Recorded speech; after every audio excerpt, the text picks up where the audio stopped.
I want to talk about my top 10 offenses going into the 2023 NFL season, man. Now, let me give you guys my criteria for this thing before we start. And please don't skip, because when you skip, you end up missing my criteria and my explanation for why I have teams ranked as where they are. My criteria isn't solely based on talent. It's also about coaching, and it's also about how good your offense is in total. I don't care if you just have a great receiving core. You need to have a great, complete offense. Your offensive line needs to be good. Your quarterback needs to be good. Your coaching needs to be good. And your receivers need to be good to be on this list. So if you don't have neither one of those things, 9 times out of 10, if you only have one of those things, you're not going to be on this list. And I have these ranked in order from worst to best, even though if you're on this list, you're not considered bad. It's just that I have these labeled in terms of how good I feel each offense is going to be. So if I have a certain offense over one team, it's because I feel that team's going to have a better offense than them. So this is in order from the teams that I feel is going to have the best to the number one offense in the NFL. So I just had to clear up those things so we don't have any misconceptions in the comment section, but we probably are anyway, because a lot of you guys don't really care about it anyway. If your team's not on here, you're going to get mad. But at number 10, I got the Jacksonville Jaguars. The Jaguars are going to have a really solid offense this year. The offensive line has some question marks. You did lose Jawan Taylor. Your left tackle is going to miss a couple of games, but I think for the most part, Jacksonville's offensive line should be pretty fine. You got Trevor Lawrence, who many people expect to be in the MVP conversation this year. Doug Peterson is one of the best offensive minds in the game. You're going to have Calvin Ridley, who served a suspension last year. You traded for him at the deadline. You're going to be pairing him up with Christian Kirk, who had a really productive season for the Jags last year. You got Travis Etienne in the backfield. You drafted Tank Bigsby out of Auburn, who I think could be pretty solid if given some carries. Evan Ingram had probably the best season of his whole entire NFL career with Jacksonville in 2022. Jacksonville's offense is going to be really good this year. I have them at number 10.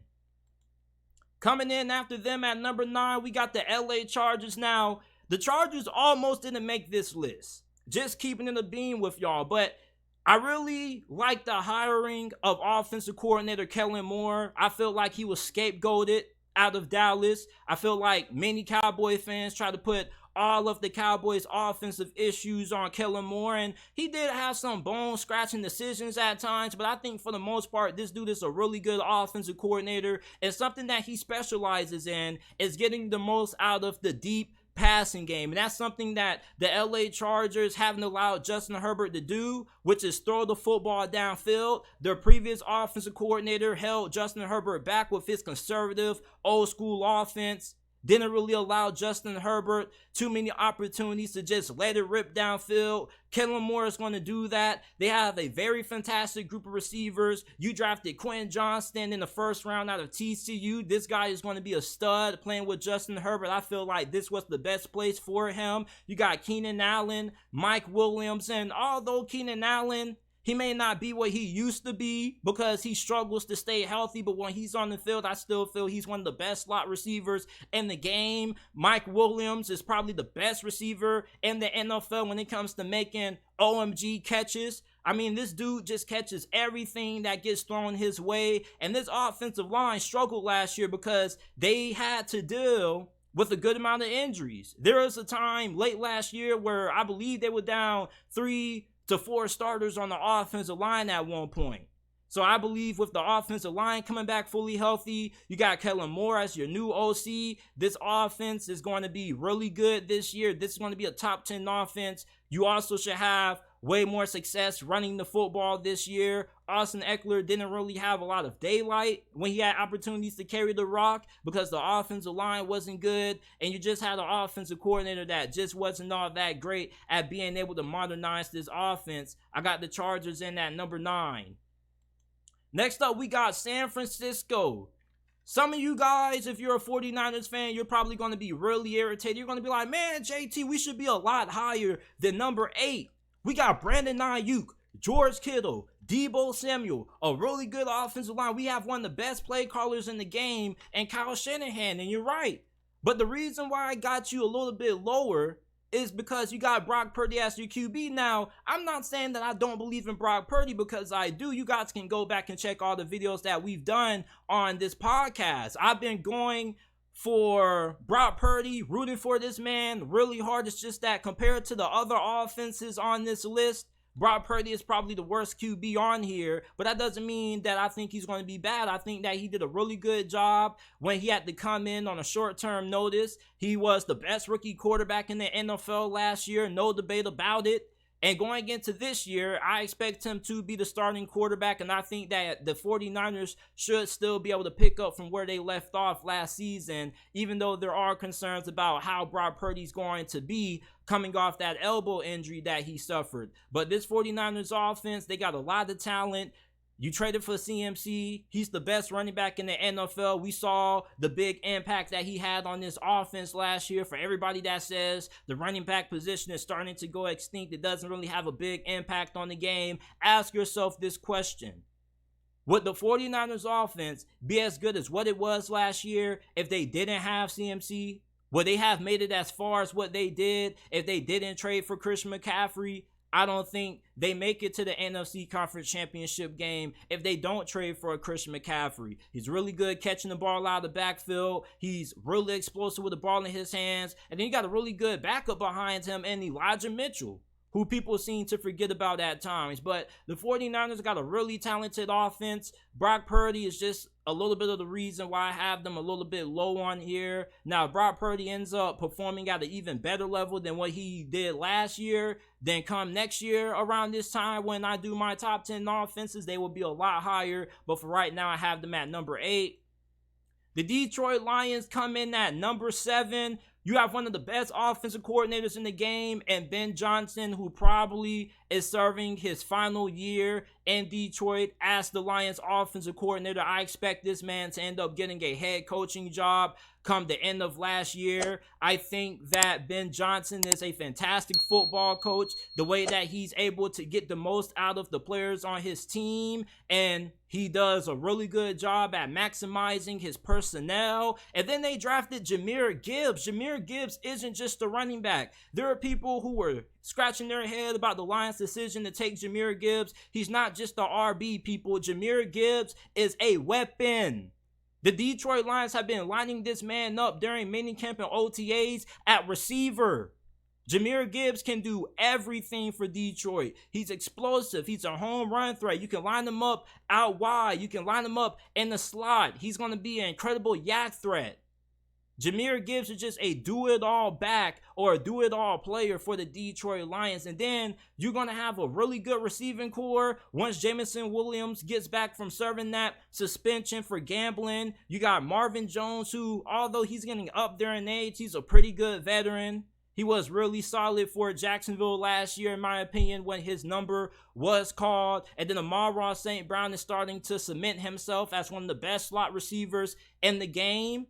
And then you got David Montgomery. People just think that Jahmyr Gibbs is the only good running back on this roster, when David Montgomery is probably going to get way more carries than Jahmyr Gibbs this year, man. Like, it's the fantasy football community that keeps overhyping Jahmyr Gibbs a little bit. Like, David Montgomery is a damn good running back, and he's going to score more touchdowns than Jahmyr Gibbs this year. He's going to get a lot of work in the red zone. Jahmyr Gibbs, he's a really talented player, but David Montgomery is also a stud in his own right. He was really good for the Chicago Bears. I know not too many of you guys were paying attention to the Bears because they've been so bad over the last couple of years, but David Montgomery is one of the more underrated and underappreciated running backs in the NFL. And let's not forget about the Detroit Lions having one of the best offensive lines in the NFL. This is a top 5 offensive line that the Detroit Lions have going into this season.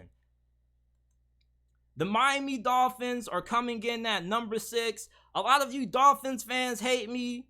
You guys haven't really been a big fan of what I've had to say about your quarterback over the last couple of years. But I think if Tua can stay healthy, this is going to be one of the best offenses in the NFL, because the Dolphins have a freaking track team right now. You got Tyreek Hill, you got Jalen Waddle, you got my guy, Chosen Anderson.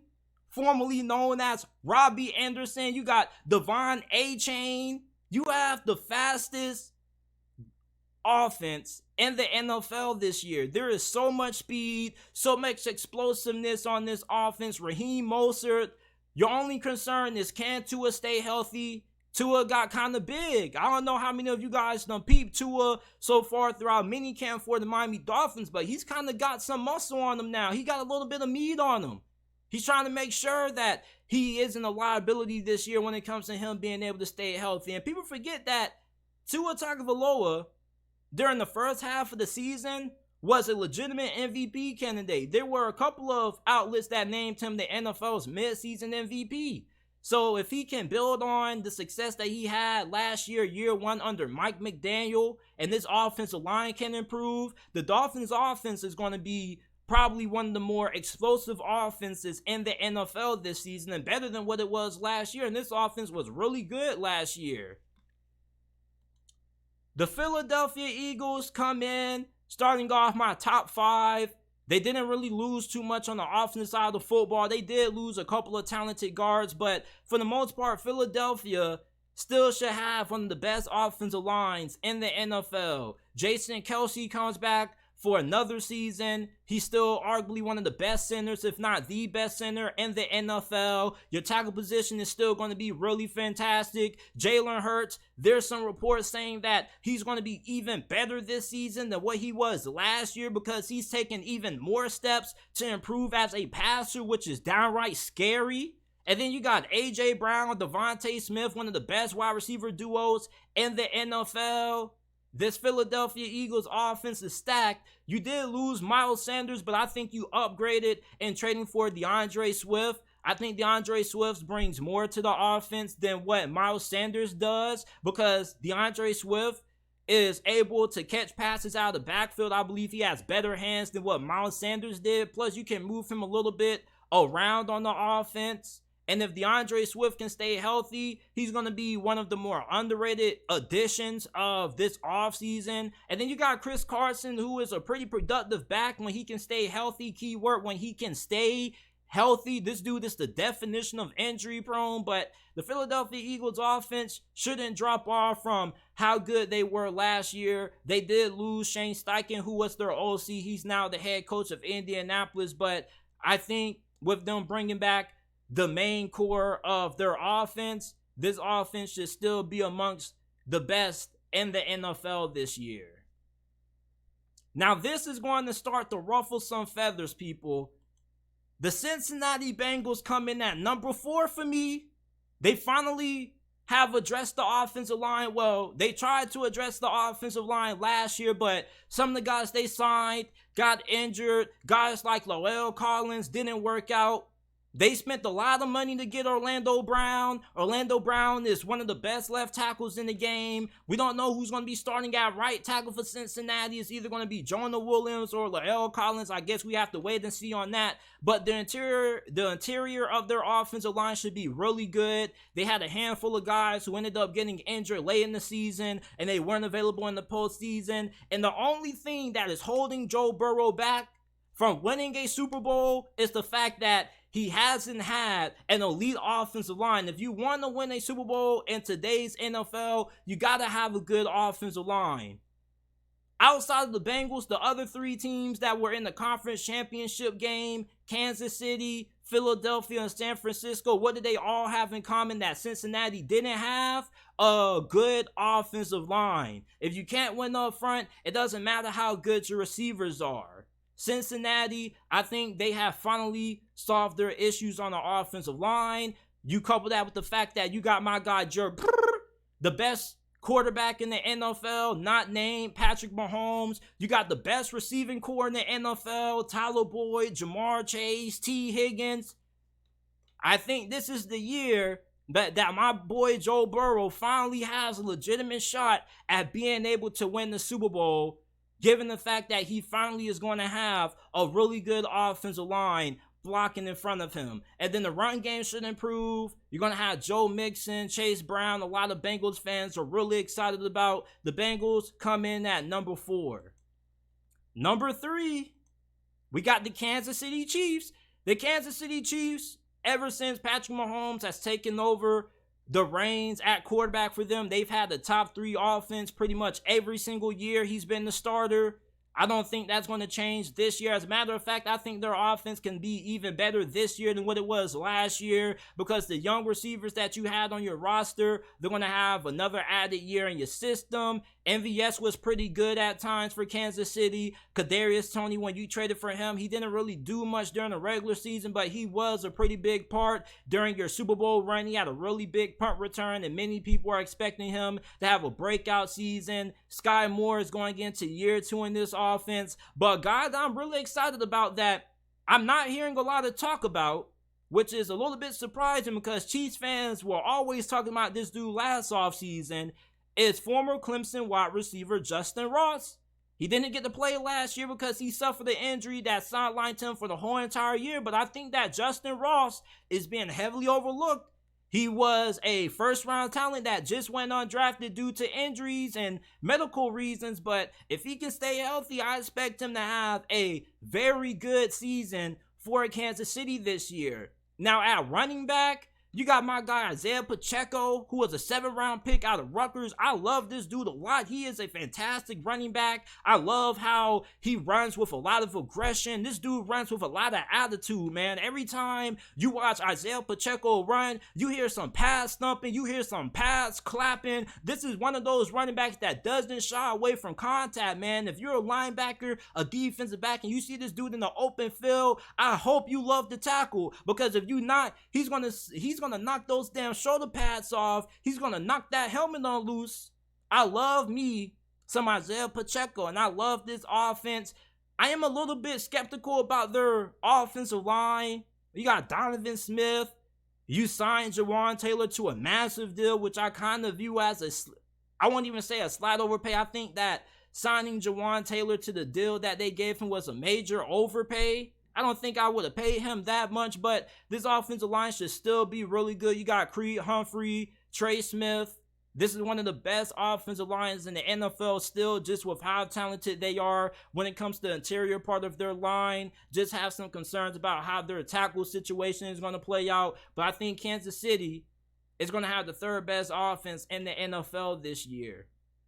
Now at number 2, this is where we're about to start getting a lot of pushback in the comment section. A lot of you guys are about to be really upset with these next 2 teams. I got Seattle at number 2. Now, I know a lot of y'all finna say, man, JT, you bugging right now. You for real? You got Seattle at number 2? Yes, dog. I am dead serious. I think that a lot of people are sleeping on Seattle's offense. This was already a pretty good offense last year. And they had the 2 best rookie offensive tackles in the NFL, Charles Cross and Abraham Lucas. Those guys are going into year 2.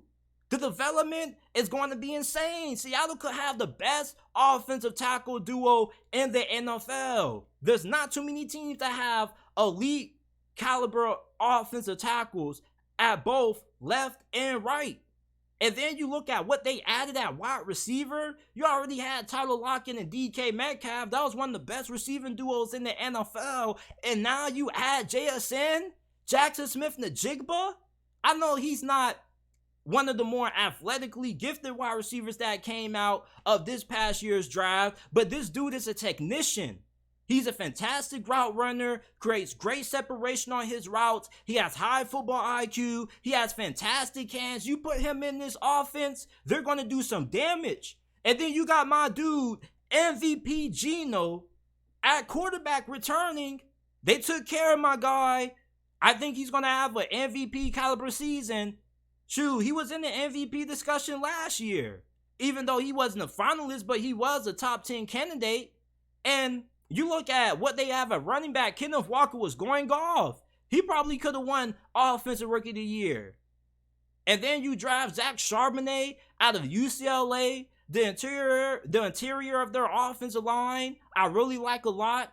They drafted a rookie center out of Michigan named Alua Timmy, who I think was one of the biggest steals of the draft for any team. Like Seattle's offense, I think is going to be amongst the best in the NFL, and they are being heavily overlooked. if you're somebody who plays a lot of fantasy football, you need to be getting a lot of your team constructed from Seattle. They have a lot of talent on this offense. There are enough mouths to feed that everybody should be able to eat. You got Noah Fant. Almost forgot about him. I mean, they just have so many talented players on this offense. I don't see this offense getting stopped and being taken off the field too often this year, unless something drastic happens. Charles Cross and Abraham Lucas don't develop. Geno Smith comes back to reality, but I don't see Geno Smith regressing. I just think they have given him way too much talent, and the offensive line is going to be the best offensive line that Seattle has had since the beginning of the Russell Wilson era, back when he was a rookie. So Seattle comes in at number 2 now. Who I have at number 1 is really going to piss a lot of y'all off, but y'all know that one team that I've been really high on this offseason, and it pains me to have them at number 1 being the Pittsburgh Steelers fan, but y'all know who I have at number 1. I got the Baltimore Ravens. The addition of Todd Monken is being one of the most overlooked staff hires this whole entire offseason. Not enough people are talking about the Ravens hiring Todd Monken. There's so many people that think the Ravens are going to come out running the same offense that they have been over the last 3 years. They're not. They got a new OC. Greg Roman is gone. They have Todd motherfreaking Monken. This dude, everywhere he's gone, he has produced efficient, potent passing attacks. The Ravens improved their wide receiving core. OBJ, Zay Flowers. You're going to have Rashad Bateman, who should be fully healthy this year. You got Mark Andrews. And I know a lot of people may not be overexcited about the addition of OBJ, but OBJ is easily, without a doubt, the best receiver, the most talented wide receiver that the Baltimore Ravens have had in a very long time. I can't recall the last time Baltimore had a receiver that was as good as OBJ. And even if you think that Odell is washed up, he's still better than anything the Ravens have had in the last decade. The last time the Ravens had a receiver that was as good as Odell Beckham Jr., it was Steve Smith. I'm a big fan of Todd Monken, and I love me some Lamar Jackson. I think that Lamar Jackson is going to end up winning MVP. So these are my top 10 offenses going into the 2023 NFL season. Somebody said Seattle above Cincy. I'm out just all that. Man, Seattle has a way better group of offensive tackles than the Cincinnati Bengals. I mean, you got Orlando Brown, but who's playing right tackle? Jonah Williams was terrible last year. La'el Collins, he wasn't good neither.